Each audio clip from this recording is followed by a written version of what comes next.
What's that? World War I, that could be on the test. No.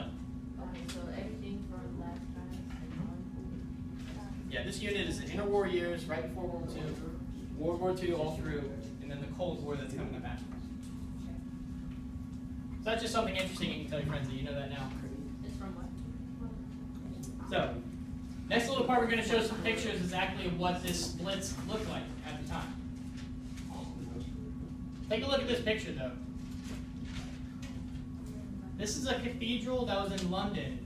Germans bombed London like crazy. They basically like almost leveled the entire city at the time. So you see all this really ominous, really dark, evil clouds pretty much, and then you have this one beacon of hope right there. That's what the like shining light of Great Britain at the time. Yes, Jason. No, like because they were bombing the cities, didn't this cause like the government to move all children out of the cities into more rural areas? Yeah, they're doing a lot of that at the time. I mean, they weren't just like, well, we'll just hang this out, or we'll just hang out here and stuff like that. They were taking all kinds of provisions against that. Not everybody left. Obviously, there's a ton of civilians that died during this. There were a ton of civilians, houses, obviously, level businesses, industries, factories. All these things were happening at this time. So, a couple more images. What's happening in this picture, though, this is essentially what's in British schools at the time. Whenever they heard bombs or bombs that were going off nearby, they had essentially this like duck and cover technique. Okay. Now, if a bomb goes off, is that going to save you? No. No. But like we were talking about last class when I was showing this image, though, it does help though. Like if a bomb happened to go off like outside that window, right, and you were under your desk and covered, it's a good chance that like a lot of that glass is going to fly through, cinder blocks, whatever. All the devastation is going to happen. It might not hurt you as much as if you were sitting kind of right next to them. That's kind of the idea. Obviously, it's a total joke though. I mean, if the bomb was going off right next to you, you're in really, really bad shape. And this is what the bombing looked like. Okay? I mean, look at that though. Has anybody seen anything like that in real life? No. Well, probably most people have it. That's just utter devastation, essentially. And then you have the same thing over here. This lady was actually hired by the British government to make a painting of like the devastation. Even though somebody's taking a picture of it, of her painting, so I don't know why they couldn't just use a picture. But yeah, I mean it's more dramatic than you have a painting. So 1940 Battle of Britain also is what is known as the Blitz. This is the devastation that's happening. Okay. I think we have one more little slide notes, and then we'll keep pushing through. Right. I didn't have to write that down, right? No, not from the last one. Those are just kind of just to give you guys an image of how intense actually the Blitz was. So this guy right here, in this picture here, Erwin Rommel, he's going to be, you know how for Japan we have Hirohito, he's the emperor, but you also have Tojo, he's the general. Yeah. For Germany, you have Hitler, who's essentially the emperor at the time, or the leader, and then you have Rommel, who's his general. That's his most famous general. So Germany's going to invade North Africa too. So Germany's just going all over the place, just trying to take over as much land as humanly possible at this time. What year? This is about 1940 as well.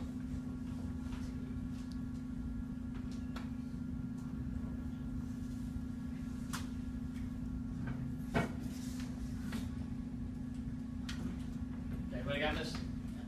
This is a really good map though to show you the true extent of how far Germany's going to go. Germany's right here, okay? You know they invaded France here in 1940. They also invaded Poland. They're going to push down through the Balkans region. You guys did that map, I think, last unit. So they're pushing down through the Balkans. You saw on the last slide, they're going to invade North Africa. They're bombing Great Britain over here. They're going to push through also Norway up here. And then they're going to go to Russia, which is what we're going to talk about next. Probably the worst decision that Hitler ever made. Hitler very well could have essentially won, Germany could have won World War II if he didn't decide to go attack Russia. So let's talk about what is happening now. 1941. Hitler has the brilliant idea to go invade the Soviet Union. Using brilliant sarcastically, which is a horrible idea. We've talked about before, the Soviet Union has basically three things to their advantage. Okay? They have a whole lot of people, they have a whole lot of land, and what happens in the wintertime in Russia? It is not just cold, it is like the coldest thing that you've ever experienced in your life, right? So all of those things Russia has to advantage. Even if Germany is stronger with a better army and things like that, they have a lot of advantages too. So paraphrase this one, please. Hitler is going to get all the way to Moscow. Moscow's kind of like closer to the central areas of Russia, so they're going to cover a lot of territory. We're going to see it in the map here in just a second. But they're going to begin this attack in June. What's the weather like in June? It's great. It's awesome. Yeah, it's like, you know, you can actually be pretty comfortable almost fighting a war in June. But of course, this invasion that they do into Soviet Union is going to take a while for them to take over.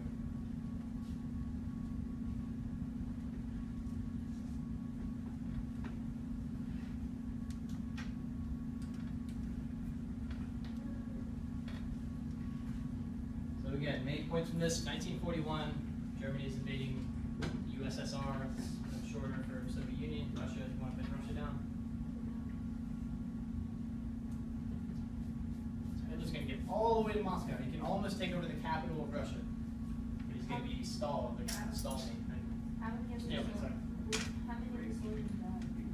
We'll go over the figures at the end, but a ton of Russian people died at this time.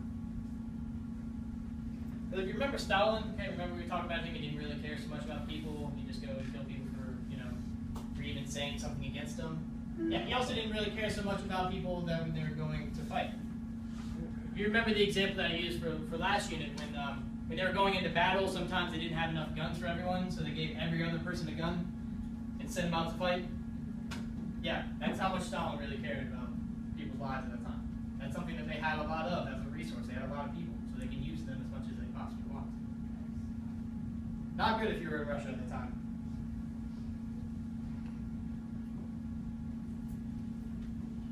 Everybody got this? Okay. So, I don't want you to understand this entire map, but I just kind of want to get you an idea of some of the people that care about like some of the military tactics that they used. Germany basically had three armies: north, center, south, like big armies, divisions. So they wanted to kind of push through really quickly, do this blitzkrieg thing. They were really successful for a long time. Then they're finally going to get to this little dotted area over here. They're trying to go for three cities. One was Leningrad, one was Moscow, and one was Stalingrad. We'll talk a lot about Stalingrad in a second. So this is essentially from like June all the way to December. So once December hits, they're going to be basically logged down. They can't do anything else. But just to give you an idea of what the distance is here, this is basically from like Newport News to like Denver. Okay, if you think about the United States, that's a huge amount of territory to cover. So if you know anything about military plans, though, Germany's over here. Okay, they're supplying them over here. Keep supplying. They need to extend fuel further, food further, ammunition, guns, reinforcements, whatever. So all of those things get stretched out so far that their ability to attack is going to be less and less. So let's just see a couple of political cartoons that were kind of at the time. What's happening in this one? Can anybody guess? Who's that involved? That's Hitler. That's Hitler involved, right? Who's pushing it? That's a Russian guy. Not just a Russian guy, that's Stalin right here. Yeah. Okay, so they're trying to get to Stalingrad, but basically winter, and he's dreaming of a white Christmas. It's kind of like a joke against Hitler. Next one, they kind of joked and said that Russia had this general winter, okay, that never lost, because you can't beat winter. Okay, it's just like in Russia you can't win.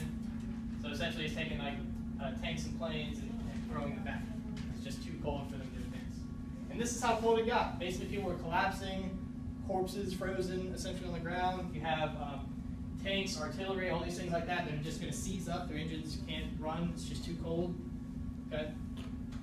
So you can imagine that if you're trying to do an invasion like this in this type of weather, it's not going to work very well. Napoleon tried to do it like 100 years before this, and he also failed. So it's just kind of like a really dumb decision by Hitler at this time.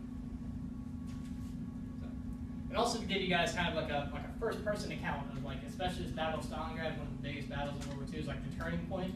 Germany was doing awesome until this point. Take a look at this though. July 29th, okay, remember they started in June, right?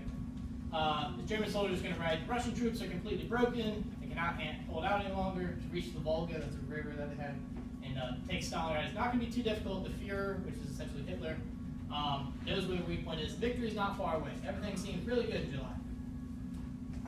Next, you see November. November is, everyone expects us home for Christmas. In Germany, everyone believes that we already hold Stalingrad, which is not true. How wrong they are. If they could only see what Stalingrad has done to our army. Look how intense, just read this to yourself. This last one to yourself and see what you know.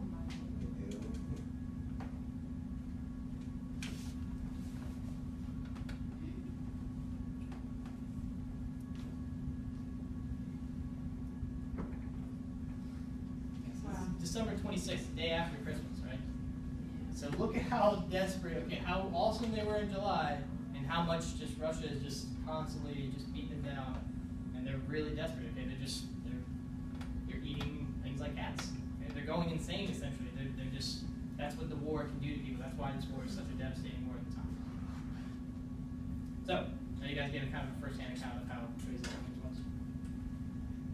A couple more cartoons. Okay, this is a political cartoon at the time when Germany was trying to take over Stalingrad. This is just a Russian soldier trying to like stop a giant tank.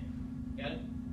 Now this next picture is a Russian tank that's running down this hill. Basically, it's saying to outwit the German invaders. Right? So this is the turning point of the war. Stalingrad and like this whole invasion of Russia. If you guys ever see like any kind of essay or something like that, you have to write. You see on the primary source essays, anything like that. This is a big, big moment of World War II. So, last picture that we're going to talk about, and then we're going to do an activity. What's happening in this picture?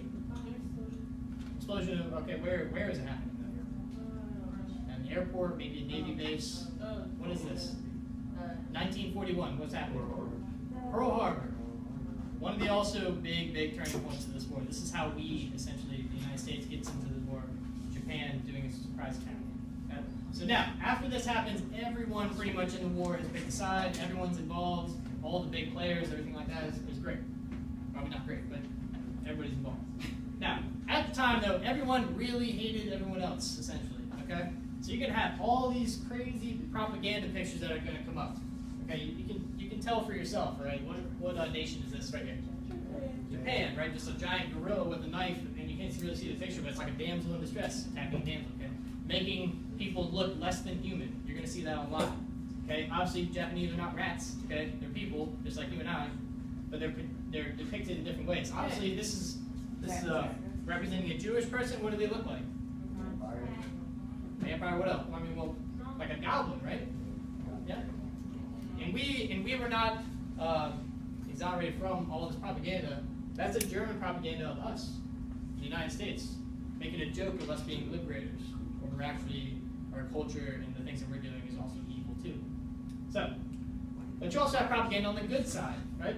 We all think, probably most of the time that Nazis and Germans and Holocaust are all really, really bad things. What do these pictures look like? Yeah, you could easily put like an American flag in this can, and it could be like a Girl Scouts advertising for us, right? So the Germans had the same thing. What does Hitler look like in the middle? What is? He looks like the best guy in the world. He looks like he's like kissing babies and things like that. Okay? Yeah, well, I don't know. Okay. Obviously, that little girl over there, okay, is idolizing Hitler, idolizing Nazism, things like that. Hitler, with kids, you have the powerful Germans, things like that. Everything that's really positive. Okay. So what we're going to do for today, we're going to do an activity. If you see around the class, we have all these different images of propaganda. Some of them you've already seen before. Everyone's going to have a sheet that you're going to use to analyze each image.